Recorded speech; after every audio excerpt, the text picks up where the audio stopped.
आपका स्वागत है हमारे YouTube चैनल पर। इस वीडियो में हम एक खास और रोचक कहानी को लेकर आए हैं। भाग्य का लिखा कभी नहीं मिटता। यह कहानी हमें सिखाती है कि हमारा भाग्य हमारी क्रियाओं और निर्णयों से कैसे जुड़ा होता है। हमारे चैनल को सब्सक्राइब करके हमारे साथ इस सफर में शामिल हों और नई कहानियों से जुड़े रहें। तो आइए इस रोमांचक यात्रा में साथ चलें और अपने भाग्य के रहस्य को खोजें। दोस्तों, एक गांव में एक बहुत ही ज्ञानी पंडित रहता था। एक दिन वह अपने बचपन के दोस्त से मिलने के लिए दूसरे गांव में जा रहा था। उसका वह दोस्त बचपन से ही गूंगा और एक पैर से अपाहिज था। उस पंडित के गांव से उसके दोस्त का घर काफी दूर था। वहां जाने के लिए बीच बीच में कई सारे छोटे छोटे गांव पड़ते थे। पंडित रास्ते में अपनी धुन में चला जा रहा था। चलते चलते उसकी मुलाकात एक व्यक्ति से होती है। वह भी पंडित के साथ चलने लगता है। उस आदमी को देखकर पंडित बहुत खुश हो जाता है। उसने सोचा, चलो अच्छा हुआ, साथ साथ चलने से उसका सफर आसानी से कट जाएगा। बात की शुरुआत करने के लिए उस पंडित ने उस व्यक्ति से उसका नाम पूछा तो उसने अपना नाम धर्मराज बताया। पंडित को यह नाम कुछ अजीब सा लगा, लेकिन उसने नाम के विषय में कुछ और पूछना उचित नहीं समझा। दोनों धीरे धीरे साथ में चल रहे थे। तभी रास्ते में एक गांव आता है। गांव का प्रवेश द्वार आते ही धर्मराज ने पंडित से कहा, तुम आगे चलो, मुझे इस गांव में काम है, मैं तुमसे आगे मिलता हूं। पंडित ने कहा, ठीक है। वह आगे रास्ते में चल देता है। कुछ देर बाद उस गांव में खबर फैली कि एक व्यक्ति को सांड ने अपनी सींग में फंसाकर मार दिया है। जैसे ही सांड ने उस व्यक्ति को मारा, ठीक कुछ ही देर में धर्मराज पंडित के पास आ गया। फिर दोनों चलना शुरू कर देते हैं और चलते चलते एक दूसरे गांव के द्वार पर पहुंच जाते हैं। उस गांव के बाहर एक बड़ा और विशाल मंदिर बना हुआ था। वहां पर आराम करने की सुविधा काफी बढ़िया लग रही थी। पंडित के दोस्त का घर अभी वहां से बहुत दूर था और रात भी होने वाली थी। तो पंडित ने धर्मराज से कहा, रात होने वाली है, पूरे दिन चलते चलते थक भी चुके हैं और भूख भी लग रही है, तो यहां पर भोजन करके यहीं पर हम विश्राम कर लेते हैं, फिर सुबह के समय आराम से आगे की यात्रा जारी करेंगे। धर्मराज ने कहा, ठीक है, मुझे इस गांव में किसी को कुछ जरूरी सामान देने जाना है। तुम भोजन करके आराम करो, मैं बाद में आकर भोजन कर लूंगा। इतना कहकर वह वहां से चला जाता है। लेकिन उसके जाते ही कुछ ही देर बाद धुआं उठता हुआ दिखाई देता है और देखते ही देखते पूरे गांव में आग लग जाती है। पंडित ने हैरानी से सोचा कि यह धर्मराज जहां भी जाता है वहां कोई न कोई अनहोनी जरूर हो जाती है। कुछ तो गड़बड़ है इस व्यक्ति में। लेकिन पंडित ने रात्रि में धर्मराज से कुछ भी पूछना उचित नहीं समझा। सुबह होते ही दोनों फिर से अपनी यात्रा शुरू कर देते हैं। कुछ देर चलने के बाद रास्ते में फिर से एक गांव आता है। धर्मराज ने फिर पंडित से कहा, आप आगे चलिए, मुझे इस गांव में अपने मित्र से मिलने जाना है। मैं अपने दोस्त से मिलने के बाद आगे रास्ते में मिलूंगा। यह कहकर धर्मराज वहां से चला गया। लेकिन पंडित इस बार आगे नहीं गया। वहीं खड़ा होकर धर्मराज को देखता रहा कि वह कहां जा रहा है और क्या करता है। तभी थोड़ी देर बाद लोगों की आवाज सुनाई देने लगी कि एक व्यक्ति को सांप ने काट लिया है और उसकी मृत्यु हो गई है। ठीक उसी समय धर्मराज फिर पंडित के पास पहुंच गया। लेकिन इस बार पंडित से रहा नहीं गया और उसने धर्मराज से पूछ ही लिया कि तुम जिस भी गांव में जाते हो वहां कोई ना कोई अनहोनी जरूर हो जाती है। क्या तुम मुझे बता सकते हो यह ऐसा क्यों हो रहा है? धर्मराज ने कहा, पंडित जी, आप तो मुझे बहुत ज्ञानी मालूम पड़े थे, इसीलिए मैं आपके साथ चलने लगा था, क्योंकि ज्ञानियों का साथ बहुत अच्छा होता है। परंतु आप अभी तक समझ नहीं पाए कि मैं कौन हूं। पंडित ने कहा, मैं समझ गया हूं, लेकिन मुझे कुछ शंका है। अगर आप ही अपना उपयुक्त परिचय दे दें तो मेरे लिए आसानी होगी। तब धर्मराज ने जवाब दिया कि मैं यमदूत हूं और यमराज की आज्ञा से उन लोगों के प्राण हरण करता हूं जिनकी उम्र पूरी हो चुकी है। हालांकि पंडित को पहले से ही इस बात की आशंका थी, फिर भी धर्मराज के मुंह से यह बातें सुनकर वह घबरा गया। लेकिन वह हिम्मत करके पूछता है कि अगर तुम सच में यमदूत हो तो मुझे बताओ, अगले मृत्यु किसकी है? धर्मराज ने जवाब दिया, अगली मृत्यु तुम्हारे उसी मित्र की है जिससे तुम मिलने जा रहे हो, और उसकी मृत्यु का कारण भी तुम ही बनोगे। यह बात सुनकर पंडित सहम गया और सोच में पड़ गया कि अगर सच में यह धर्मराज यमदूत हुआ तो उसकी बात भी सच होगी और उसके कारण मेरे बचपन के सबसे अच्छे मित्र की मृत्यु हो जाएगी। तो सबसे अच्छा तो यही होगा कि मैं अपने मित्र से मिलने ही न जाऊं। कम से कम मैं उसकी मृत्यु का कारण तो नहीं बनूंगा। धर्मराज ने मुस्कुराते हुए कहा, तुम जो सोच रहे हो वो सब मुझे पता है, मगर तुम्हारे अपने मित्र से मिलने न जाने से नियति नहीं बदल जाएगी। तुम्हारे मित्र की मृत्यु तो निश्चित है और वह अगले कुछ ही पलों में घटित होने वाली है। महाकाल के मुंह से ऐसी बातें सुनकर पंडित को झटका लगा, क्योंकि महाकाल ने पंडित के मन की बातें PRH ली थीं, जो कि एक सामान्य व्यक्ति के लिए संभव नहीं है। अब पंडित को विश्वास हो गया कि यह धर्मराज सचमुच में यमदूत ही है। जब पंडित को यह पूर्ण विश्वास हो गया कि धर्मराज जी यमदूत हैं, तो वह घबरा गया। वह अपने मित्र की मृत्यु का कारण नहीं बनना चाहता था, इसीलिए वह पलटकर अपने गांव की तरफ वापस जाने लगा। लेकिन जैसे ही पंडित वापस जाने के लिए मुंडा, उसने देखा कि उसका मित्र तेजी से उसकी तरफ चला आ रहा है, जो कि पंडित को देखकर अत्यंत प्रसन्न दिखाई पड़ रहा था। अपने मित्र के आने की गति को देखकर पंडित को ऐसा लगा कि जैसे उसका मित्र काफी देर से उसका ही पीछा कर रहा है। लेकिन वह बचपन से ही गूंगा था और एक पैर से लंगड़ा भी था, इसीलिए ना तो वह पंडित को आवाज देकर रोक पाया था और ना ही उस तक पहुंच पा रहा था। धर्मराज के मुंह से ऐसी बातें सुनकर पंडित को झटका लगा, क्योंकि धर्मराज ने पंडित के मन की बातें पढ़ ली थीं, जो कि एक सामान्य व्यक्ति के लिए संभव नहीं है। अब पंडित को विश्वास हो गया कि यह धर्मराज सचमुच में यमदूत ही है। जब पंडित को यह पूर्ण विश्वास हो गया कि धर्मराज जी यमदूत है, तो वह घबरा गया। वह अपने मित्र की मृत्यु का कारण नहीं बनना चाहता था, इसीलिए वह पलटकर अपने गांव की तरफ वापस जाने लगा।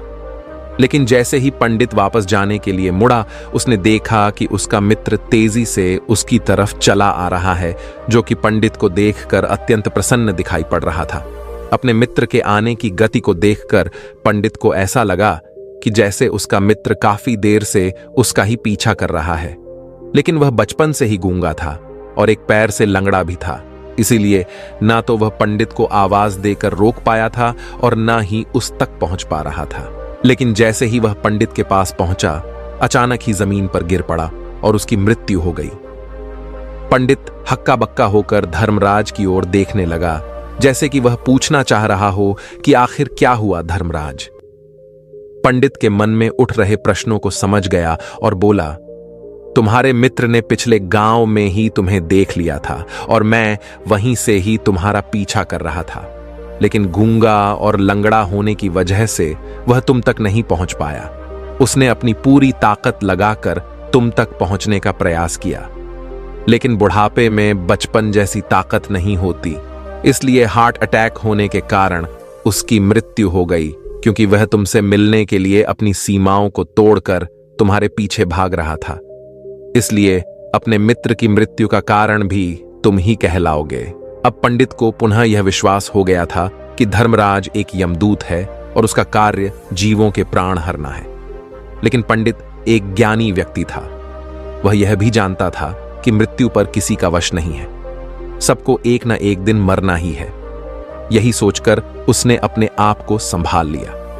लेकिन अचानक ही पंडित के मन में अपनी मृत्यु के बारे में जानने की इच्छा हुई, इसलिए उसने धर्मराज से पूछा कि जब मृत्यु मेरे दोस्त की होनी थी तो तुम शुरू से ही मेरे साथ क्यों चल रहे थे?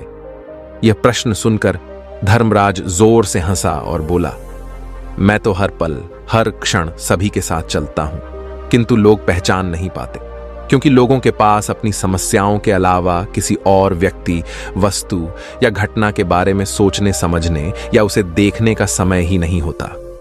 पंडित ने कहा, तो क्या तुम यह बता सकते हो कि मेरी मृत्यु कब, कहां और कैसे होगी?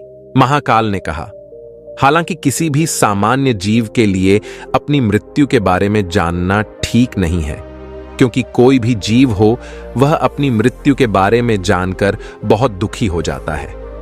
हालांकि तुम ज्ञानी व्यक्ति मालूम पड़ते हो और तुमने जिस तरीके से अपने मित्र की मृत्यु को सहन कर लिया है, उसे देखकर लगता है कि तुम अपनी मृत्यु के बारे में जानकर भी दुखी नहीं होंगे। तो तुम्हारी मृत्यु आज से ठीक 6 महीने बाद आज ही के दिन किसी दूसरे राज्य में फांसी लगने से होगी। और सबसे हैरानी की बात तो यह होगी कि तुम स्वयं ही खुशी से उस फांसी को स्वीकार कर लोगे। इतना कहकर धर्मराज वहां से चला गया, क्योंकि अब धर्मराज के पास पंडित के साथ चलते रहने का कोई कारण न था। इसके बाद पंडित ने अपने मित्र के शरीर का अंतिम संस्कार किया और यथाशक्ति उसके क्रियाकर्म करके अपने गांव वापस आ गया। लेकिन कोई व्यक्ति कितना भी ज्ञानी क्यों ना हो, अपनी मृत्यु के बारे में जानकर दुखी तो होता ही है और मृत्यु से बचने का कोई न कोई उपाय भी खोजता है। तो पंडित ने भी वही किया, क्योंकि पंडित विद्वान था, इसलिए उसकी पहचान उस राज्य के राजा तक थी। पंडित ने सोचा कि राजा के पास तो कई सारे ज्ञानी मंत्री हैं, वह मेरी मृत्यु से संबंधित समस्या का कोई न कोई समाधान निकाल ही लेंगे। पंडित यही सब सोचता हुआ राज दरबार में पहुंच जाता है और राजा से सारी घटना के बारे में बताता है। राजा ने अपने मंत्रियों को सारी समस्या बताई और उनसे सलाह मांगी। अंत में सभी ने विचार विमर्श करके कहा, अगर पंडित की बात सही है तो उसकी मृत्यु भी 6 महीने बाद ही होगी। लेकिन मृत्यु तो तब होगी जब वह किसी दूसरे राज्य में जाएगा। यदि वह किसी दूसरे राज्य में जाए ही ना तो मृत्यु ही नहीं होगी। मंत्रियों की यह सलाह राजा को भी सही लगी। इसके बाद पंडित के रहने की सारी व्यवस्था महल में ही कर दी गई और राजा के आदेश के बिना उस पंडित से किसी को भी नहीं मिलने दिया जाता था। लेकिन पंडित कहीं भी आ जा सकता था, ताकि पंडित को यह न लगे कि वह राजा की कैद में है। परंतु पंडित डर के मारे स्वयं ही कहीं आता जाता नहीं था। धीरे धीरे महीने गुजरे गए और पंडित की मृत्यु का समय नजदीक आने लगा और अंततः वह भी दिन आ गया। जिस दिन पंडित की मृत्यु होनी थी उसकी एक रात पहले पंडित डर के मारे जल्दी ही सो गया, ताकि जल्दी से वह रात बीत जाए और अगला दिन आ जाए, ताकि मृत्यु टल सके। लेकिन पंडित को नींद में चलने की बीमारी थी और अपनी इस बीमारी के बारे में वह स्वयं ही नहीं जानता था। तो फिर राजा, मंत्री या किसी वैद्य को इसके बारे में बताने का कोई प्रश्न ही नहीं उठता। पंडित अपनी मृत्यु को लेकर बहुत चिंतित था। वह पिछले कई दिनों से ठीक से सो भी नहीं पा रहा था। और नींद में चलने की बीमारी भी तभी होती है जब व्यक्ति ठीक से सो नहीं पा रहा हो। तो उस रात भी पंडित को नींद में चलने का दौरा पड़ा। वह उठा और महल से निकलकर अस्तबल में गया। क्योंकि पंडित राजा का खास मेहमान था, इसलिए किसी भी पहरेदार ने उसे नहीं रोका और न ही किसी तरह की कोई पूछताछ की। अस्तबल में पहुंचकर वह सबसे तेज चलने वाले घोड़े की पीठ पर सवार होकर नींद में ही अपने राज्य की सीमा से बाहर दूसरे पड़ोसी राज्य में चला गया। इतना ही नहीं, वह दूसरे राज्य के राजा के महल में पहुंच गया। उस महल के पहरेदारों ने भी उसे नहीं रोका और न ही कोई पूछताछ की। सभी लोग रात्रि का अंतिम प्रहार होने के कारण गहरी नींद में थे। वह पंडित सीधे राजा के सैन्य कक्ष में पहुंचा, जहां राजा और रानी सो रहे थे। वह पंडित वहीं जाकर सो गया। सुबह हुई तो राजा ने पंडित को रानी के बगल में सोया हुआ देखा तो बहुत क्रोधित हो गया। राजा ने पंडित को कैद करने का आदेश दे दिया। पंडित गिरफ्तार हो गया, लेकिन पंडित तो भौंचक्का था। उसे तो कुछ समझ नहीं आ रहा था कि आखिर वह दूसरे राज्य में और राजा के सैन्य में कैसे पहुंचा। लेकिन वहां उसकी यह सब सुनने वाला कोई नहीं था। राजा ने पंडित को दरबार में पेश करने का आदेश दिया। कुछ देर बाद उस पंडित को दरबार में लाया गया। पंडित को देखते ही राजा इतना आग बबूला हो गया कि उसे फांसी पर चढ़ा देने का हुक्म सुना दिया। फांसी की सजा सुनकर पंडित कांप गया, लेकिन फिर भी थोड़ी सी हिम्मत जुटाकर राजा से बोला, महाराज, मैं नहीं जानता कि मैं राजमहल तक कैसे पहुंचा। मैं यह भी नहीं जानता हूं कि आपके सैन्य कक्ष तक मैं कैसे आया और आपके महल के किसी पहरेदार या सैनिक ने मुझे रोका क्यों नहीं। लेकिन मैं इतना जरूर जानता हूं कि आज मेरी मृत्यु होनी थी और वह होनी भी जा रही है। राजा को यह बात थोड़ी अजीब लगी। उसने पंडित से पूछा, तुम्हें कैसे पता कि आज तुम्हारी मृत्यु होनी है? राजा के इस प्रश्न के जवाब में पंडित ने पिछले 6 महीने का सारा वाकया राजा को सुना दिया और बोला, महाराज, मेरा क्या? किसी भी सामान्य व्यक्ति में इतना साहस नहीं कि वह राजा के सैन्य कक्ष में राजा की उपस्थिति में रानी के साथ सो जाए। राजा को पंडित की बात में थोड़ा तर्क दिखाई पड़ा, परंतु उसने सोचा कि यह मृत्यु से बचने के लिए धर्मराज और उसके द्वारा अपनी मृत्यु की भविष्यवाणी की कहानी बना रहा है। इसीलिए राजा ने पंडित से कहा, यदि तुम्हारी बात सत्य है और आज यह तुम्हारी मृत्यु का दिन है, जैसा कि यमदूत धर्मराज ने तुमसे कहा था, तो आज तुम्हारी मृत्यु का कारण मैं नहीं बनूंगा। लेकिन यदि तुम्हारी बात झूठी निकली तो निश्चित ही आज तुम्हारी मृत्यु का दिन होगा, क्योंकि जिस राज्य से पंडित आया था उस राज्य का राजा इस राजा का मित्र था। इसलिए इस राजा ने तुरंत अपने कुछ सैनिकों को पड़ोसी राजा के पास भेजकर पंडित की बात की सत्यता का प्रमाण मांगा। भेजे गए सैनिक शाम तक लौटे और उन्होंने राजा को बताया कि महाराज, पंडित जो कुछ भी कह रहा है वह सब सत्य है। पड़ोसी राज्य के राजा ने पिछले 6 महीने से पंडित के रहने की सारी व्यवस्था अपने ही महल में कर रखी थी। पंडित राजा का खास मेहमान था। कल शाम राजा आखिरी बार पंडित से उसके कक्ष में मिले थे और उसके बाद यह इस राज्य में कैसे पहुंच गया इसकी जानकारी किसी को भी नहीं है। इसलिए उस राज्य के राजा के अनुसार पंडित को फांसी की सजा देना ठीक नहीं है। लेकिन राजा के सामने एक नई समस्या थी, क्योंकि उसने बिना पूरी बात जाने ही पंडित को फांसी की सजा सुना दी थी। इसलिए अगर पंडित को फांसी नहीं दी जाती तो राजा के वचन का अपमान हो जाएगा। लेकिन अगर राजा की बात का मान रखा जाए तो बेवजह ही एक निर्दोष व्यक्ति की मौत हो जाएगी।